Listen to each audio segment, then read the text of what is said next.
Class 9th के वे students जिन्होंने अपने एग्ज़ाम में आईटी को सिलेक्ट किया हुआ है उनके लिए वीडियो इंपॉर्टेंट है। हम इसमें देखते हैं तो आईटी में आपका जो दो विषय आते हैं, पहला आपका रोजगार कौशल होता है, दूसरा होता है व्यवसायिक कौशल। तो व्यवसायिक कौशल में आपके एग्ज़ाम में यहाँ पे दिखाया जा रहा है इन 5 टॉपिक से क्वेश्चन आंसर पूछे जाएंगे। इन 5 टॉपिक की हम बात करते हैं तो आपका जो फर्स्ट चैप्टर है आईटी और आईटीसीएस ये वाला, इस वाले चैप्टर से आपके एग्ज़ाम में 7 नंबर का क्वेश्चन आएगा। और इससे की हम बात करते हैं तो कोई भी 3 नंबर या 5 नंबर का इससे क्वेश्चन नहीं आना है। तो आपको केवल इसकी जो तैयारी करनी है 7 नंबर के हिसाब से करनी है। और ये आपका मॉडल प्रश्न पत्र है, यानी कि मॉडल आपके प्रश्न यहाँ पे दिए गए पार्ट 1 के, ये 3 नंबर के हैं। इसकी हम बात करते हैं तो ये आपके 5 नंबर के रहेंगे और ये आपके 7 नंबर है। जो आपके एग्ज़ाम में 7 नंबर का क्वेश्चन आना है तो 7 नंबर के इसमें से एक क्वेश्चन ये है आपका, यहाँ पे दिखाया जा रहा है स्क्रीन पर कि शिक्षा की विभिन्न प्रक्रिया क्या हैं और आईटी का शिक्षक के क्षेत्र में उपयोग बताइए। इसके बाद सेकंड की हम बात करते हैं तो इसके बाद सेकंड क्वेश्चन है कि स्वास्थ्य सेवाओं के क्षेत्र में आईटी का आपको उपयोग बताना है।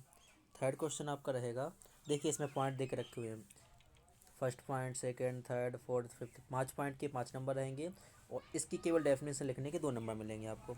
इसके आधार पे आपको नंबरिंग की जाती है। तो आपको करना क्या है, ये 2 क्वेश्चन, ये तीसरा, ये 3 क्वेश्चन में से आपके एग्जाम में आना है। तो आपको केवल फर्स्ट चैप्टर के 2 क्वेश्चन को तैयार करना है। पहला क्वेश्चन आपको स्क्रीन पर दिखाया जा रहा है, इसको आप नोट कर लीजिए मेरे साथ में। यहाँ पे लिखा हुआ है आईटी का उपयोग स्वास्थ्य सेवाओं को कई तरह से किया जाता है। अस्पताल प्रबंधन प्रणाली को बनाए रखने के लिए इसका प्रयोग किया जाता है और रोगियों के रिकॉर्ड प्रतिबंधित करने, कंप्यूटरीकृत मशीनों का उपयोग ईसीजी, ईईजी, अल्ट्रासाउंड आदि में इसका उपयोग किया जाता है। तो आपको जो यहाँ पे दिखाया जाए इसको नोट कर लीजिए और इस क्वेश्चन को आपको स्क्रीनशॉट लेकर के इसको आप नोट कर लीजिएगा। और ये फर्स्ट क्वेश्चन है, केवल इन 2 क्वेश्चन को आपको याद करना है। फर्स्ट कौन सा है कि कक्षा में आपको बताना है। ये क्वेश्चन आपका 100% एग्ज़ाम में आएगा, इसको आप ध्यान से कर लेना। इसका आप स्क्रीनशॉट ले लीजिएगा कि आपका इसमें ये फर्स्ट पार्ट, ये सेकंड हुआ, दो ऑप्शन हो गए, ये आपका तीसरा रहेगा, ये चौथा। 4 ऑप्शन के 4 नंबर मिल जाएंगे आपको।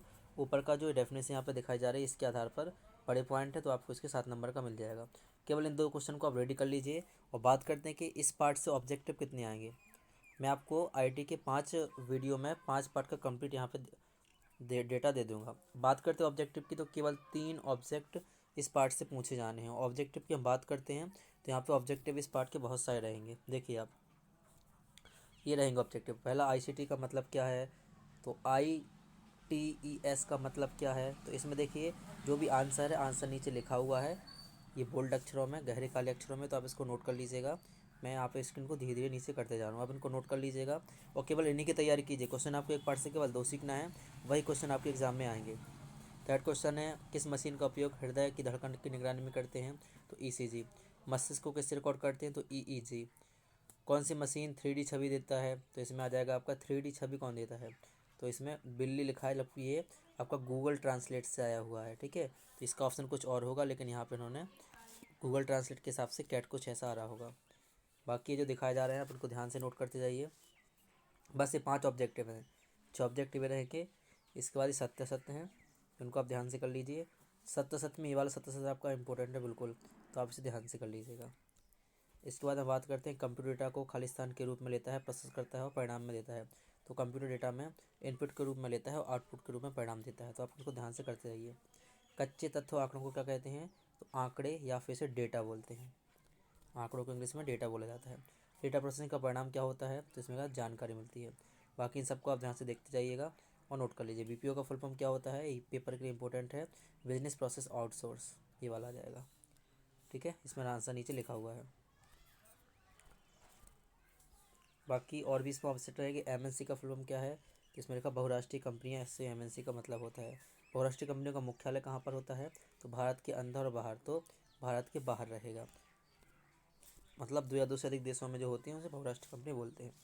आईटी का उपयोग घर में किस लिए किया जाता है, इसमें लिखा है सभी के लिए। खेल खेलने के लिए भी करते हैं हम, वेब के लिए भी करते हैं, ईमेल के लिए भी करते हैं। पीसी में सीडी चलाने के लिए क्या होना चाहिए, इसमें लिखा हुआ है एक अच्छी सी सीडी रोम होनी चाहिए, पत्रक होना चाहिए, वक्त है, तो ये सब होना चाहिए। तो आप उनको ध्यान से कर लीजिएगा। इसके बाद लिखा है हम अपने कंप्यूटर में खाली समय स्टोर कर सकते हैं, तो शेड्यूल कर सकते हैं, संपर्क मतलब मोबाइल नंबर कर सकते हैं, कोई फाइल कर सकते हैं। ये 15वां रहेगा। पुस्तक पर बारकोड पुस्तकालय के लिए आसान बनाता है। तो इसमें से क्या रहेगा, उपरोक्त दोनों के लिए, मतलब उसको अपने नजर रखने के लिए और इसकी उपलब्धता की जानकारी के लिए। तो आप इन सभी को ध्यान से कर लीजिएगा। LMS का मतलब IT का उपयोग। ये जो जो भी मैं आपको ऊपर स्क्रॉल कर रहा हूँ, जो इसमें गहरे काले अक्षरों में लिखा हुआ है, वो आपके इसके आंसर हैं। तो आप इन सबको ध्यान से कर लीजिए। बाकी मैंने क्वेश्चन आपको केवल 2 ही बताए हैं, तो केवल उन्हीं क्वेश्चन को आप कीजिएगा, फालतू के इन क्वेश्चन को आप नहीं करना है। इन्हीं 2 क्वेश्चन में से आपके एग्जाम में एक क्वेश्चन देखने को मिलेगा, 100% ये क्वेश्चन आपके एग्जाम में आएगा। बाकी आप नेक्स्ट वीडियो का वेट कीजिए, वहाँ पर आपको सेकंड क्वेश्चन के आंसर दिए जाएंगे।